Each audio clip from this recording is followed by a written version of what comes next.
আসসালামু আলাইকুম সবাইকে। আমি শখের গল্প থেকে সাদিয়া বলছি। আজকে আমি দেখাবো হাতের তৈরি নকশি পিঠা আর সাজ পিঠা। পিঠাটি বানানোর জন্য আমরা একটি পাত্রে পানি দিয়ে পরিমাণ মতো লবণ দিয়ে নেব। তারপর দিয়ে দিব চাউলের গুঁড়া। চাউলের গুঁড়াটি দিয়ে দেওয়ার পর আমরা মাঝখান থেকে একটু ফাঁকা করে দিব, এতে করে ডোটা ভালো করে সিদ্ধ হবে।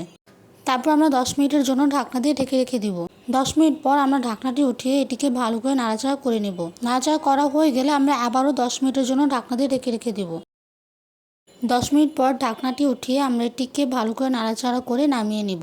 তারপর আমরা ডোটিকে ভালো করে ময়ান করে নিব। ঠিক এইভাবে ডোটি ময়ান করা হয়ে গেলে এখন আমরা পিঠাগুলোকে বানিয়ে নিব। পিঠাটি বানিয়ে নেওয়ার জন্য আমরা অল্প একটু ডো নিয়ে ভালো করে তেল লাগিয়ে নিব। তেল লাগিয়ে নেওয়ার পর আমরা রুটির মতো করে ভালো করে বেলে নিব। আমাদের খেয়াল রাখতে হবে এটি যেন বেশি মোটা বা বেশি পাতলা না হয়। তারপর আমরা পিঠাটিকে ভালো করে ডিজাইন করে বানিয়ে নিব। আপনারা চাইলে যে কোনো ডিজাইন দিয়ে পিঠাগুলোকে বানিয়ে নিতে পারেন।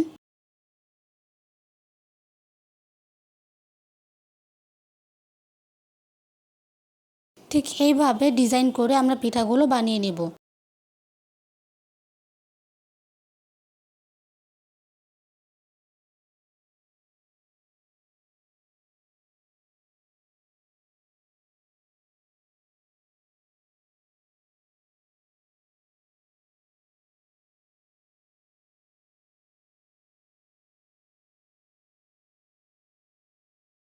ডিজাইন করে বানিয়ে নেওয়ার পর আমরা যে কোনো একটি কাটার দিয়ে সাইড দিয়ে কেটে নিব।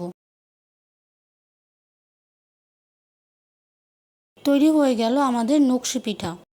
এখন আমরা বানিয়ে নিব সাজ দিয়ে পিঠা। সাজ দিয়ে পিঠাটি বানানোর জন্য আমরা অল্প একটু ডোতে ফুড কালার মিক্স করে নিব। এখানে আমি কমলা, সবুজ আর গোলাপি ব্যবহার করেছি। তারপর আমরা সাজে অল্প পরিমাণের তেল লাগিয়ে নিব যাতে করে ডোটি লেগে না যায়। তারপর আমরা ডোটি দিয়ে ঠিক এইভাবে পিঠাগুলো বানিয়ে নিব। আপনারা চাইলে যে কোনো ডিজাইনের পিঠাগুলো বানিয়ে নিতে পারেন। আমরা এখানে প্রত্যেকটি ডিজাইন দিয়ে পিঠাগুলো বানিয়ে নিয়েছি। তৈরি হয়ে গেল আমাদের সাজ পিঠা। এখন আমরা এটিকে ভালো করে ভেজে নিব। প্রথমে একটি প্যানে পরিমাণ মতো তেল দিয়ে আমরা পিঠাগুলোকে দিয়ে দিব। এপিঠ ওপিঠ আমাদের ভালো করে ভেজে নিতে হবে। আমাদের খেয়াল রাখতে হবে এটি যেন পুড়ে না যায়।